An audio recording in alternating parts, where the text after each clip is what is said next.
Nah, masalah bagi orang Kristen sekarang ini, kita mungkin jadi orang Kristen yang baik, orang Kristen yang taat, yang saleh, tapi kita kurang pengetahuan, sehingga dengan mudah diombang-ambingkan oleh berbagai macam angin pengajaran.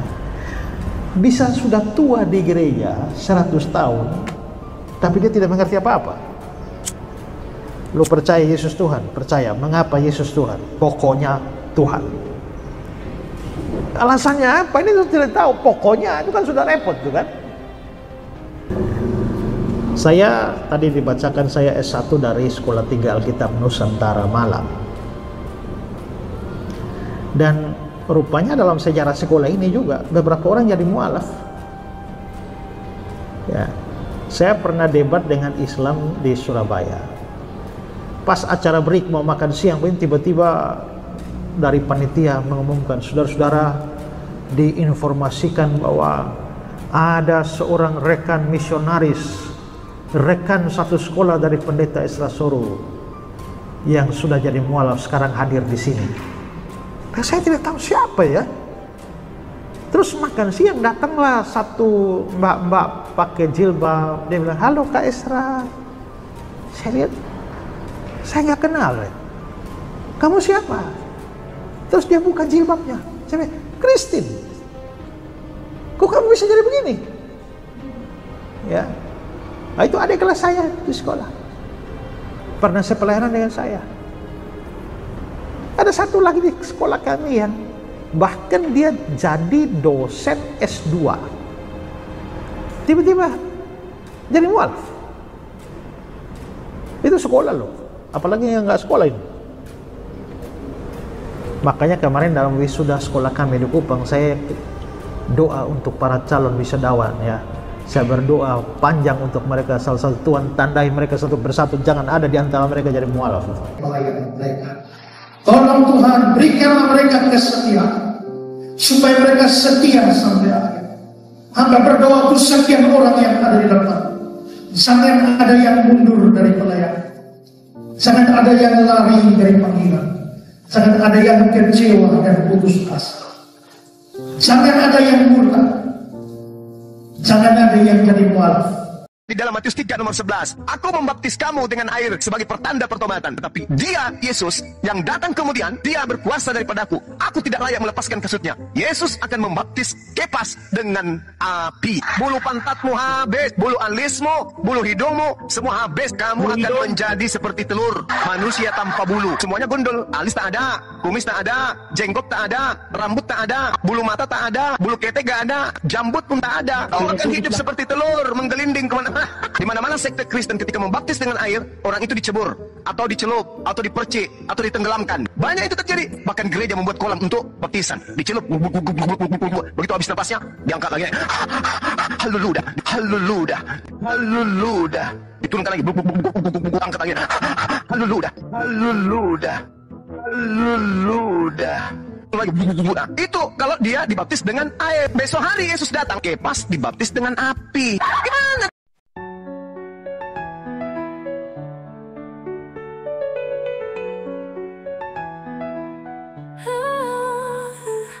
Di sudut gereja, hatinya gundah. Esra Soro berdiri, amarah membara.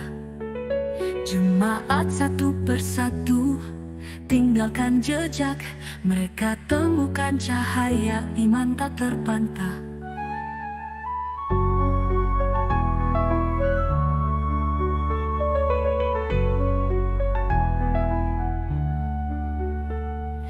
Teman pelayanan ikut mualaf. Dosen teologi kini bersyahadat. Segala cara dia coba tempuh, tapi cahaya Allah tak pernah rapuh. Tak bisa kau hentikan takdir ini. Cahaya Islam telah memanggil hati. Esra Soro berusaha sekuat jiwa, namun iman tak bisa dipaksa.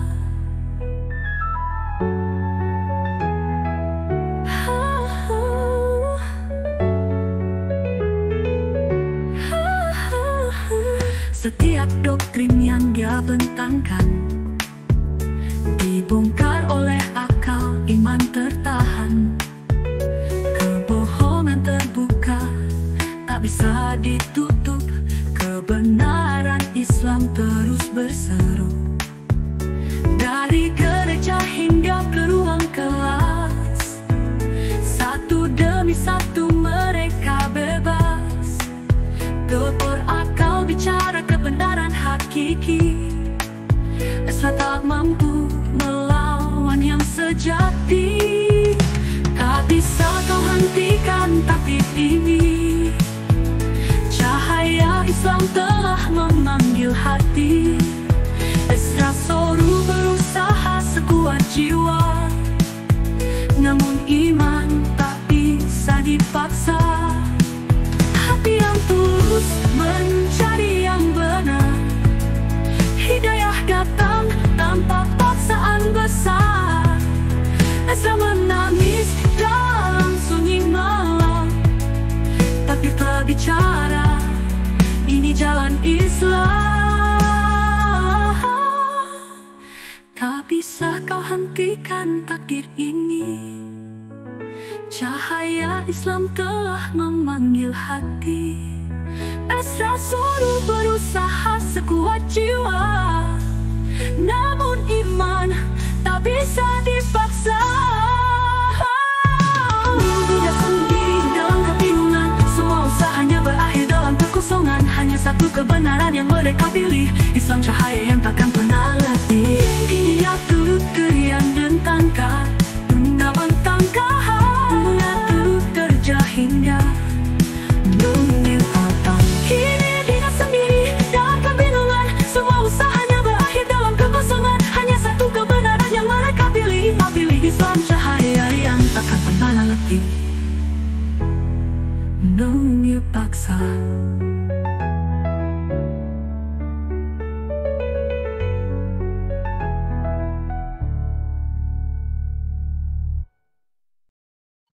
Assalamualaikum warahmatullahi wabarakatuh. Berjumpa lagi dengan Jadi HMC ya, channel yang mengedukasi dan menghibur. Kita ketahui bersama teman-teman, banyak sekali orang-orang di luar sana yang masih bingung sebenarnya apa sih tujuan diskusi lintas iman ini? Ngapain sih? Ya, ngapain sih? Pagi, siang, malam ada saja orang yang berdiskusi lintas iman. Kembali ya, saya harus jelaskan dengan tujuan supaya orang-orang di luar sana yang baru tahu, baru mengenal dunia debat, baru mengenal dunia diskusi, tahu mengapa para apologet Islam ini terus menyiarkan, terus memberitahukan kebenaran. Yang pertama, ya, karena banyak saudara-saudara kita yang Muslim yang akidahnya lemah, yang terus digerus, coba dimurtadkan. Selama ini kita diam saja. Sejak Indonesia berdiri, sudah tidak terhitung berapa banyak saudara kita yang dimurtadkan. Baik dengan cara indomisasi, hamilisasi, pelemahan akidah, dengan fitnah-fitnahan kepada Islam, kan begitu. Kita lihat berapa banyak website-website, brosur-brosur yang dibagi. Isa adalah Tuhan. Isa dan Islam.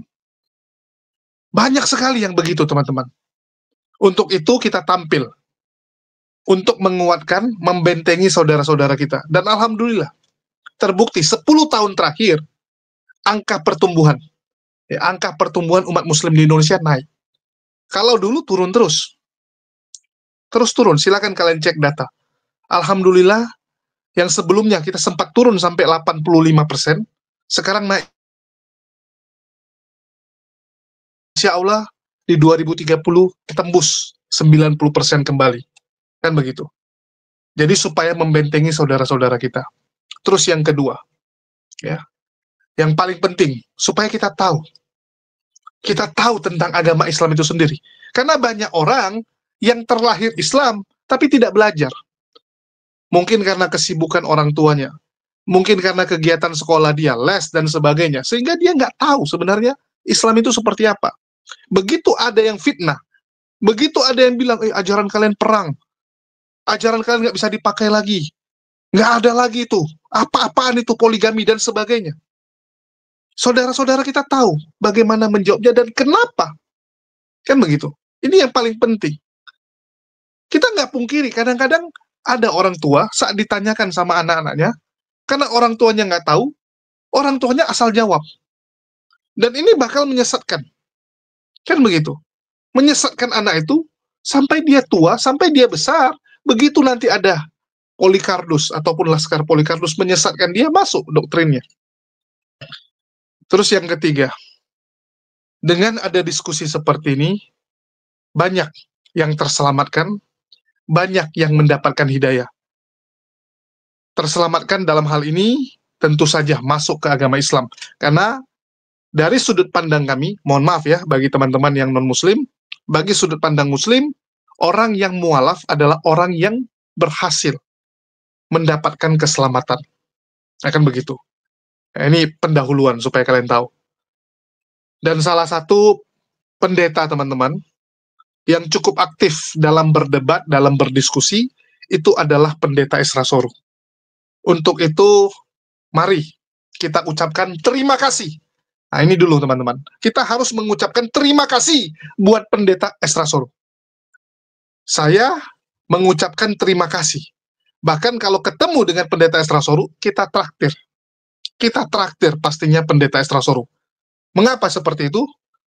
Karena alhamdulillah, berkat pendeta Esra Soru, banyak orang yang akhirnya bersyahadat. Banyak orang yang akhirnya menjadi Islam. Seperti yang kalian dengar ya, teman dia saja, teman dia satu sekolah di STT, itu jadi mualaf. Guru pengajar S2 teologi jadi mualaf. Murid-muridnya banyak juga yang jadi mualaf. Itulah kenapa sekarang dia begitu getol. Begitu getol mengatakan kepada jemaat-jemaatnya, kepada murid-muridnya, jangan sampai kamu jadi mualaf. Bahkan yang lebih ekstrim, menyuruh jangan pernah mengenal Islam. Karena dia takut, begitu muridnya mengenal Islam, mempelajari Islam, jadi mualaf. Kan begitu. Sama seperti orang tua, takut anaknya tahu di depan rumah, di depan komplek, ada lapangan bola, di mana anak-anak bermain di sana. Orang tuanya orang tua yang nggak suka, anaknya itu main keluar. Jadi dia bilang, jangan sampai ya kamu main keluar, ada monster dan sebagainya. Orang tuanya takut, anaknya tahu dunia luar. Itulah yang dilakukan oleh Esra Soru sekarang. Begitu takut jemaatnya mendapatkan kebenaran. Takut dia. Segala cara dia lakukan untuk mendoktrin. Tetapi yang namanya hidayah, itu pasti akan didapat untuk orang yang mau mencari. Mau membuka diri. Yang paling penting, mau mencari dulu. Bagi yang mencari, pasti akan mendapatkan. Dan salah satunya adalah David Mendio. David Mendio ini mendapatkan hidayah, menjadi mualaf, setelah menonton Esra Soru, teman-teman. Setelah menonton debatnya Esra Soru dengan Kodondi. Sebelumnya dia nonton Esra Soru saja. Begitu lihat debatnya, terkejutlah dia. Terkejut. Karena ternyata jawaban Kodondi lah yang masuk ke dalam hati dan akalnya. Kalau Esra Soru, cuman doktrin, teman-teman. Cuman doktrin. Nah, inilah orang yang sudah mau menggunakan akal. Kalau menggunakan akal, pasti akan terbuka jalan, pasti akan mendapatkan hidayah. Dan bagaimana cerita dari saudara David Mendio ini, gara-gara Esra Soru berhasil mendapat hidayah? Nah, kita dengarkan dulu ya, teman-teman ya. Kita coba dengarkan dulu. Agama sebelumnya Kristen, dengan kesadaran dan keikhlasan sendiri, menyatakan memeluk agama Islam dengan mengucapkan 2 kalimat syahadat. Nah, kita berjabat tangan. Bang David ikuti kata-kata saya ya. Nanti kita lanjutkan dengan terjemahan bahasa Indonesia. Ya. Bismillahirrahmanirrahim. Asyhadu alla ilaha illallah wa asyhadu anna Muhammadan Rasulullah. Aku bersaksi tiada Tuhan selain Allah. Dan aku bersaksi Nabi Muhammad adalah utusan Allah. Utusan Allah. Alhamdulillah. Sah ya, Pik ya? Sah ya? Lu tepuk tangan kayak orang main burung dara. Alhamdulillah. Bang David sudah sah menjadi seorang muslim. Amin. Ya, saya peluk dulu ya. Yoi. Sebagai saudara seiman saya yang baru. Alhamdulillah. Baru kali ini meluk orang Ambon. Istiqomah ya. Amin. Istiqomah tahu artinya? Konsisten. Konsisten. Ya. Nah, ada beberapa yang ingin saya beritahukan ke Bang David nih. Ya. Ini saya kembalikan dulu. Ya, ini berarti kalau begitu nanti diperbaikin dulu baru dikirim ya. Oh ya. Ke alamatnya Bang David. Nanti kasih tahu Mbak Suci alamat pengiriman, nama penerima dan nomor handphone. Oke. Ini nanti saya kembalikan ke Suci untuk diperbaiki dulu ya. Nah, pesan saya kalau ini sudah dikirim, dibingkai, di tanda tangan, taruh foto. Tulis nama, taruh foto. Foto sendiri ya, jangan foto pacar ya. Iya. Terus di laminating atau mau dibingkai boleh ya. Bingkainya yang 1x1 juga boleh ya. Taruh biar nutupin pintu gitu. Nah, pesan saya setelah selesai sertifikat diterima, segera urus untuk mengubah keterangan agama di KTP. Oh iya benar. Ya. Caranya mudah. Tinggal bawa ini ke kelurahan. Di kelurahan Bang David cari petugas Dukcapil. Nah, bilang aja saya mau rubah keterangan agama di KTP. Pasti diminta ini. Ya, tinggal kasih aja. Nggak sampai sehari jadi. Ya. Saya pesan supaya segera. Nanti kalau sudah jadi KTP yang baru, difoto kirim ke Mbak Suci lagi. Ya, buat arsip kita. Oke, ini saya simpan dulu. Nah, saya ada bingkisan. Wah, mantap. Iya, bingkisannya adalah buku tuntunan sholat. Ini nanti akan menjadi buku yang membimbing Bang David untuk belajar sholat dari nol. Ya, di dalamnya juga ada sejumlah uang. Kok mukanya begitu? Udah banyak uang? Enggak sih. Nih, ya dengerin dulu. Di dalam Islam, ketika ada orang masuk Islam yang disebut mu'alaf, yang baru-baru nih ya, bukan yang udah 10 tahun, yang baru-baru masuk seperti Bang David ini, itu mempunyai hak untuk menerima zakat. Nah, jadi zakat di dalam Islam itu dibagikan kepada 8 kelompok orang. Salah satunya adalah orang yang baru masuk Islam. Jadi tidak melihat Bang David kaya atau miskin, baru masuk Islam, ini adalah bentuk kepedulian Allah Subhanahu wa Ta'ala. Amin. Ya, jadi kami hanya melaksanakan saja. Tolong diterima aja. Ya. Kemudian ini ada buku Iqra. Buku Iqra ini buku untuk belajar bisa baca Quran. Ya, ini juga tolong diterima. Terima kasih. Nah, ini ada Quran. Ini adalah persembahan daripada subscriber channel Donditan. Ya, ini diperuntukkan bagi teman-teman yang masuk agama Islam di Studio Graha Mu'alaf Jakarta. Ya, tolong diterima dengan baik dan diperlakukan dengan baik. Nanti tanya sama temennya, bagaimana adabnya memegang Quran. Tidak boleh sembarangan. Ya, sebelum pegang Quran harus wudhu dulu. Jangan taruh sembarangan, taruh di tempat atau di rak yang paling tinggi ya, jangan ditumpuk-tumpuk. Ya. Terus ada lagi, ini ada, ini ada sarung atlas dari BHS Tex, Masya Allah ya. Sarung ini nanti insya Allah berguna kalau habis sunat nih. Belum sunat kan? Iya. Belum. Tolong nanti tentukan hari apa Bang David siap, kasih tahu alamatnya ke Suci, nanti kita kirim juru sunat ke rumah. Ya, nggak usah bayar, semuanya kita yang tanggung. Sampai obat-obatnya nanti ya, nanti diberikan sama juru sunatnya. Ini juga ada sajadah. Bagus. Sajadah untuk sholat, belajar sholat. Ada contekannya. Nah, ada bacaan sholatnya. Bacaan sholat ini ada di buku itu. Ya, setelah baca itu prakteknya pakai ini. Ya, ada gerakan-gerakannya juga. Dulu waktu sama sering nyontek nggak? Sering lagi. Sering. Belajar sholat juga nyontek dong. Nggak apa-apa. Ini tolong diterima semuanya. Mudah-mudahan nanti mulai besok Bang David bisa menjalankan Islam dengan baik. Amin. Ya. Ini saya masukkan sini. Nah, ini tolong diterima. Taruh sini aja pinggir. Awas kopinya. Nah, ada yang ingin saya beritahukan lagi begini, Bang David. Di dalam Islam kita memahami setiap bayi yang lahir itu sebenarnya muslim. Tahu arti muslim? Arti muslim tahu nggak? Aduh, Saya kasih tahu deh. Muslim itu artinya orang yang berserah diri kepada penciptanya. Kepada penciptanya. Ya. Bayi bisa apa? Ya. Nggak bisa apa-apa kan? Ya. Orang tuanya yang dititipi sama pencipta kita untuk membesarkannya. Tetapi ketika bayi itu nanti besar, dia nanti menjadi, ya kalau yang tidak lahir di dalam keluarga Islam, dia nanti besar menjadi Yahudi, Nasrani, atau Majusi itu karena orang tuanya. Tapi ketika bayi itu nanti besar lagi, menjadi dewasa, dia mengenal Islam, dia menerima Islam, bahkan sampai dia masuk Islam, seperti Bang David sekarang, sebenarnya orang itu tidak pindah agama. Tapi orang itu sebenarnya kembali ke fitrahnya. Fitrahnya manusia, setiap manusia fitrahnya itu muslim. Orang yang berserah diri kepada penciptanya.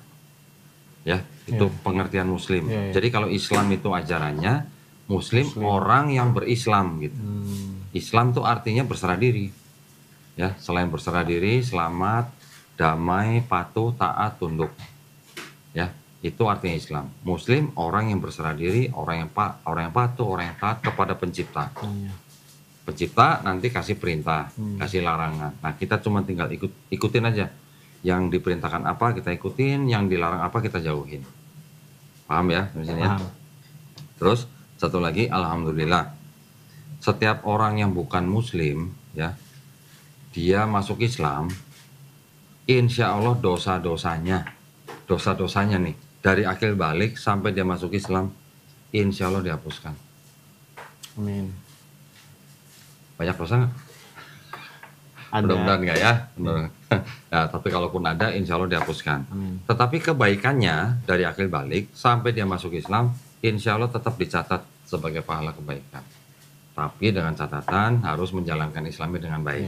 Ya, paham ya maksudnya? Alhamdulillah. Jadi senang sekali Bang David sekarang sudah menjadi seorang Muslim, sudah menjadi saudara saya dalam satu iman.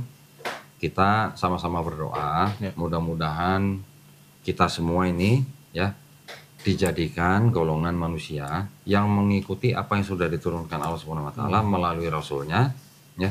Dan insya Allah kita semua menjadi golongan manusia yang menyaksikan keesaan Allah Subhanahu wa taala. Ya.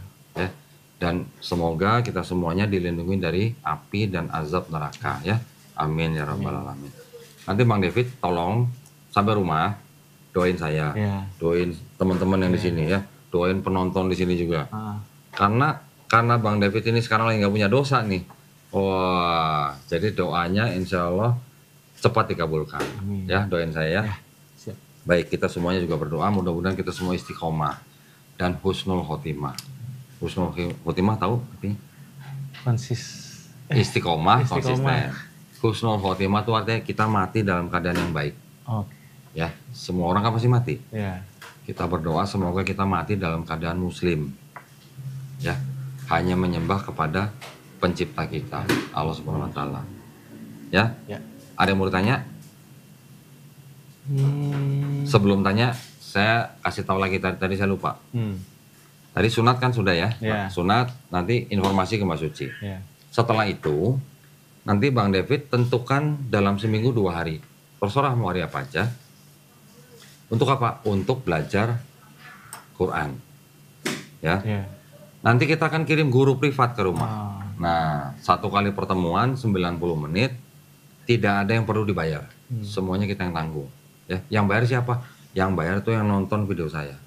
Pemirsa, para pemirsa ya.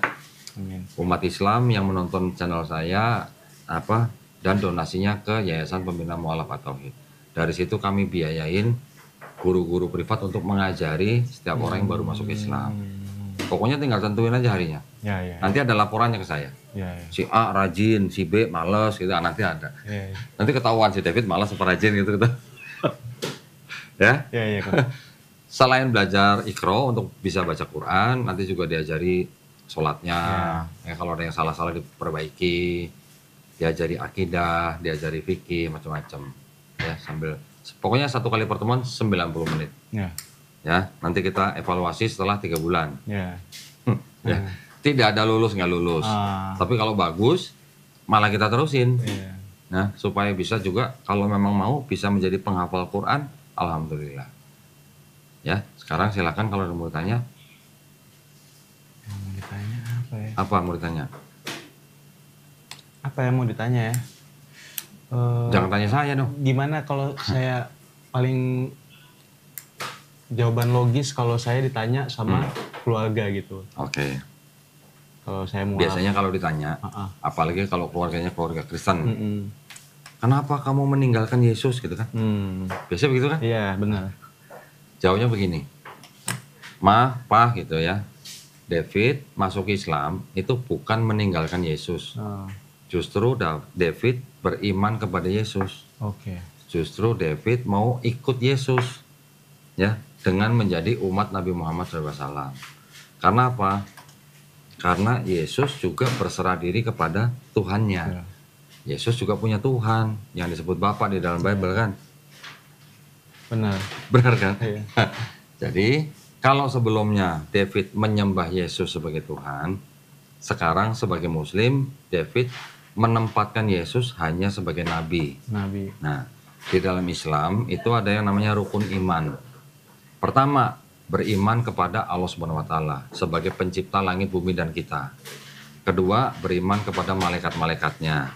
Ketiga, beriman kepada kitab-kitabnya. Keempat, beriman kepada nabi-nabinya. Kelima, beriman kepada hari akhir, ya, kiamat. Keenam, baru beriman kepada qada dan qadar. Qada dan qadar itu takdir. Takdir. Yang dimaksud takdir itu begini. Bang David, sebelum lahir, bisa milih nggak mau lahir jadi orang Ambon? Nggak bisa. Itulah takdir. Okay. Takdir mutlak ya, takdir mutlak kita. Tapi kalau takdir kita mau menjadi orang pintar, bisa nggak kita usahakan? Ya, bisa dengan cara belajar. Kalau kita mau merubah nasib atau takdir kita menjadi orang kaya, bisa nggak? Bisa. Ngapain? Kerja keras. Gitu ya. Jadi ada takdir yang mutlak, ada takdir yang kita usahakan atau ikhtiar gitu. Ya. Jadi kalau ditanya kenapa masuk Islam, bilang, Ma, Pa, David mau ikut Yesus. Kenapa? Kan selama ini kita ikut Yesus. Enggak, selama ini Kristen ikut Paulus. Gitu ya. Nanti kalau mau ayat-ayatnya saya bisa kasih nanti. Ada lagi mau ditanya? Itu aja sih yang itu aja. Kebayang ya. Berarti cari contekan gitu ya.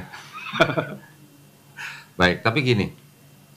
Sebelum David memutuskan untuk masuk Islam pada hari ini, David sebelumnya gereja apa?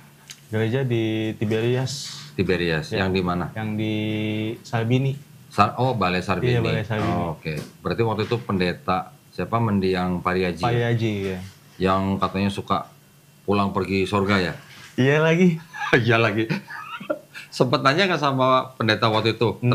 Travel agentnya apa gitu? Pengakuannya kayak gitu. Pengakuannya begitu. Nah, Bang David sebagai mantan anggota Tiberias, sekarang masuk Islam itu boleh nggak cerita sedikit aja, singkat aja, sebabnya kenapa? Kok akhirnya mau meninggalkan Trinitas? Ya, sekarang menjadi orang yang bertauhid. Ya. Tauhid tahu artinya? Tauhid mengesahkan Allah Subhanahu wa taala. Mengesahkan. Kalau mengesahkan berarti tidak menyembah selain Allah Subhanahu wa taala. Ya. Menuhankan. Nah, tidak menuhankan siapapun kecuali Allah Subhanahu wa taala. Ya, sesuai dengan tadi dua kalimat syahadat kan, asyhadu alla ilaha illallah. Kenapa? Kok akhirnya mau menerima Islam dan menjadi muslim? Ada cerita mungkin di baliknya?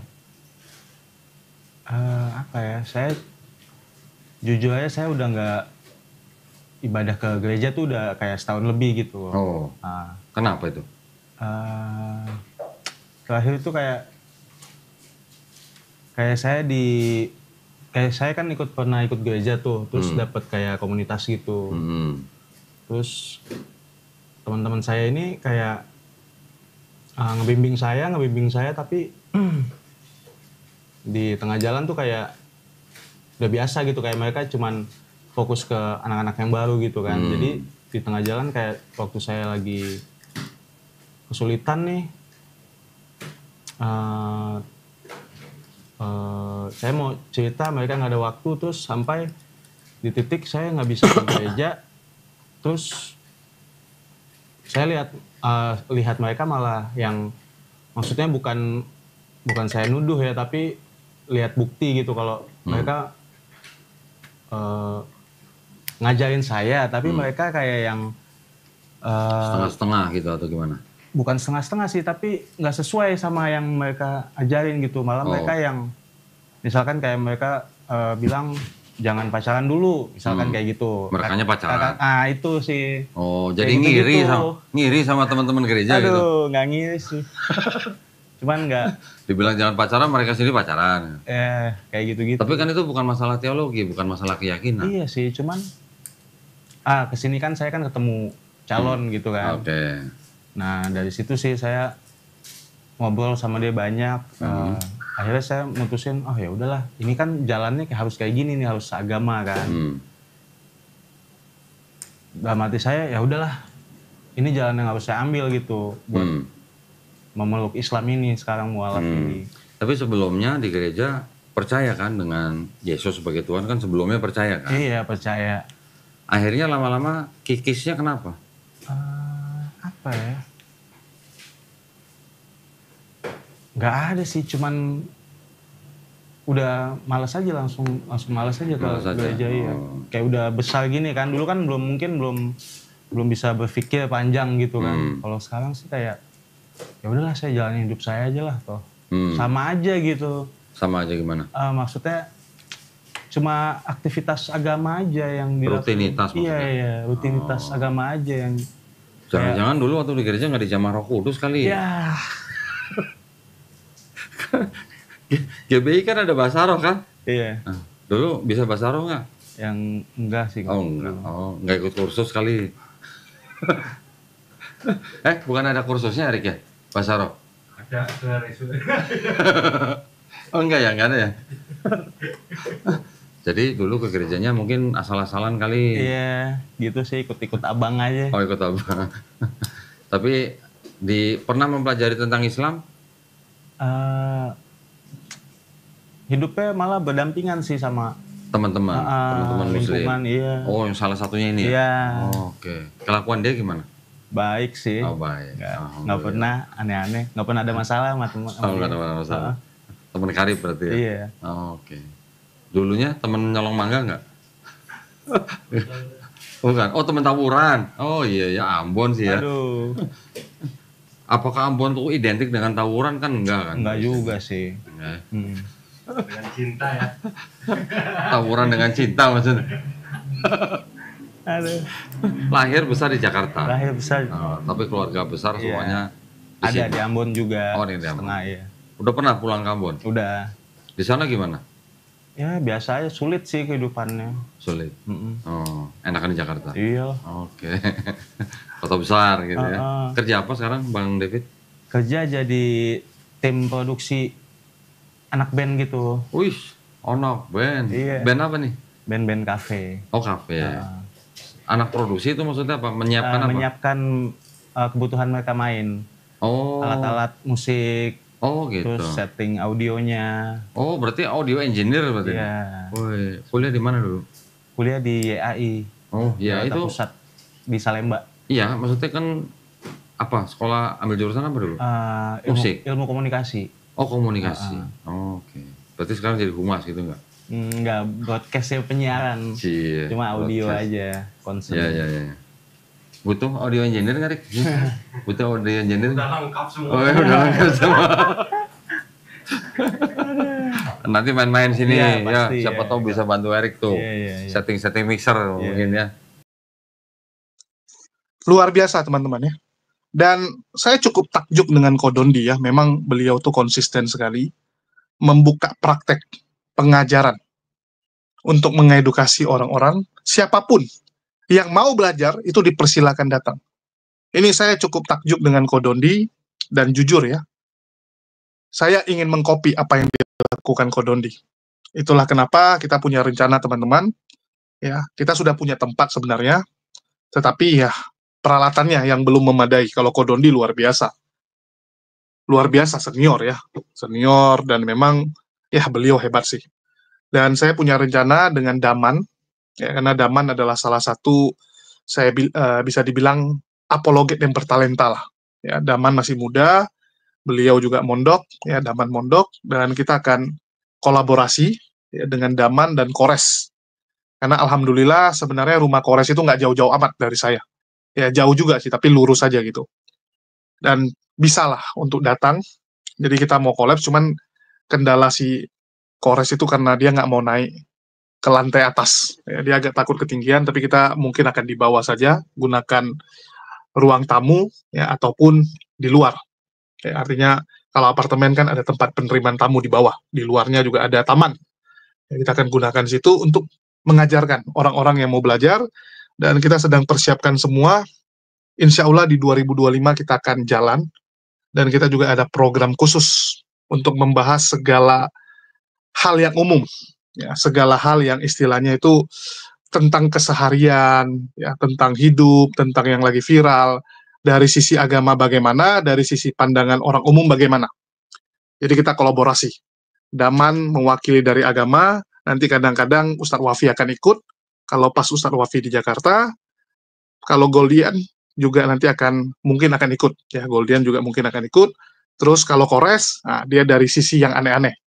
Kalau saya dari sisi masyarakat umum, pandangan masyarakat umum, kalau Kores dari pandangan yang nyeleneh, ya, karena yang aneh-aneh bagian dia saja. Nah, kita akan buat satu channel khusus untuk itu, tetapi kita juga pingin buka praktek seperti Kodondi ya, karena Jakarta ini luas, nggak mungkin semua bisa di cover Kodondi ya, kan daerah beliau juga di bawah, kalau kita di atas kan gitu kan, dan kita akan bersinergi tentunya. Kita ingin buka praktek mengajarkan orang-orang untuk menemukan kebenaran, menemukan hidayah. Bagi teman-teman yang tergerak untuk membantu, dapat disalurkan melalui nomor rekening yang ada di bawah. Ya, kita akan buka praktek seperti itu. Tetapi, ya mungkin yang muncul lebih banyak Daman sama Kores. Kalau saya bagian ini aja ya, jadi direktur untuk ngurusinnya aja lah. Kalau dibilang apa? PD-nya, produsen direkturnya gitu kan, yang di belakang layar saja. Oke, itu sekilas info ya bagi teman-teman yang mau mendukung, silakan. Dan kita juga akan gerakkan untuk pembinaan mualaf dari Yayasan Apologet Islam Indonesia. Karena selama ini dari Yayasan API itu belum maksimal. Selama ini belum maksimal di 2023 2024 belum maksimal. Di 2025 kita targetkan benar-benar kita harus lebih baik lagi dalam pembinaan mualaf-mualaf yang disyahadatkan oleh Bang Zuma. Jadi banyak yang mau dikerjain, dan kami, ya biasalah, bagian belakangnya. Kalau Bang Zuma kan bagian depannya, kalau kita bagian belakangnya memberes-bereskan yang begituan. Nah, dan ini sudah mulai ya, ada beberapa mualaf yang kita urus, termasuk yang saya posting kemarin, ada Mbak Cindy dan Sinta. Ya, saya taruh di komunitas, cuman karena sama keluarganya masih ribut, bahkan sampai ke kepolisian, belum beres, belum bisa kita tayangkan videonya. Nanti kalau sudah selesai dari kepolisian, sudah ada status hukumnya, kita akan angkat. Ya, jadi belum bisa kita angkat, sayang, padahal itu bakal viral. Ini dua-dua wanita ini luar biasa. Bisa seperti Jesselyn ya, saya lihat bisa punya kemungkinan, ya bisa viral seperti Jesselyn. Sayang ini belum bisa kita angkat. Oke, seperti itu. Jadi, sekali lagi, kita kembali ke konten ini, kita berterima kasih nih buat yang namanya Pendeta Esra Soru. Ya, Pendeta Esra Soru ini berkontribusi besar dalam banyaknya orang-orang yang menemukan hidayah. Karena kita nggak pungkiri teman-teman, Esra Soru, Pendeta Mel Atok, Pendeta Risuli Lubis, MYM dan sebagainya, itu kan sering tuh di gereja ataupun acara-acara kekristenan ya, itu sering sekali membahas tentang yang namanya Kodondi ya, termasuk saya juga dibahas, Bang Zuma dibahas, kan gitu. Dengan dia membahas seperti itu kan membuat orang penasaran. Contoh tuh, Melatok bilang, kalau di TikTok kalian atau di YouTube kalian ada video Kodondi, skip, langsung scroll, kalau perlu di blok. Kalau perlu di blok, bayangkan teman-teman. Artinya apa? Jemaat akan penasaran. Penasaran kan? Kenapa nggak boleh nonton? Ada apa? Apa yang disembunyikan oleh pendeta saya? Begitu juga dengan Esrasoru. Jangan kalian sampai jadi mualaf. Loh, memang kenapa kalau jadi mualaf? Ada yang salah. Kenapa takut orang jadi mualaf? Di STT lain nggak pernah ngomong seperti itu. Saya nggak tahu ya, mungkin ada juga. Tapi kebanyakan yang saya tahu nggak ada. Nggak ada di acara saat ya graduate, lagi tamat, wisuda, tiba-tiba dibilang jangan sampai kalian jadi mualaf ya. Nggak ada, teman-teman. Malah yang ada apa? Ya, jadikan murid-murid. Ya, jadikan Yesus sebagai pedoman kalian. Bawa sebanyak mungkin orang-orang, jiwa-jiwa menjadi murid Yesus. Biasa gitu, ini enggak. Jangan sampai jadi mualaf. Itu kan membuat orang jadi penasaran. Islam ini apa sih gitu? Karena berkali-kali saya sudah sampaikan, Indonesia, walaupun mayoritas Muslim, walaupun mayoritas Islam, teman-teman, ya, ada yang berpikir bahwa nggak mungkin lah ada orang Indonesia yang tidak kenal yang namanya Islam. Saya bilang, siapa bilang? Ya, saya sampaikan, dari mana kamu tahu? Dari mana datanya? Karena terbukti, teman-teman, banyak sekali saudara-saudara kita non-Muslim yang tidak tahu tentang Islam yang benar. Mereka tahu Islam itu agama yang diakui di negara dia. Tapi dia nggak tahu ajaran Islam, teman-teman. Itu banyak kita dapati di daerah-daerah yang mayoritas non-Muslim. Saya ambil contoh, daerahnya si Yoga. Mualaf terbaru ya, si Yoga. Daerahnya Luga, Tambunan. Itu daerahnya, Islamnya itu bisa dihitung. Dengan jari, teman-teman. Dengan jari bisa dihitung. Mereka tahu ada agama Islam. Tapi yang mereka tahu apa? Oh, agama Islam itu yang ngebom gereja. Karena beritanya seperti itu. Yang ngebom gereja. Yang mengawini ya, santri-santrinya. Kasus pencabulan santri. Yang ngebom WTC. Yang perang saudara. Ya, di Arab tuh, di Yaman, Suriah, ribut ISIS.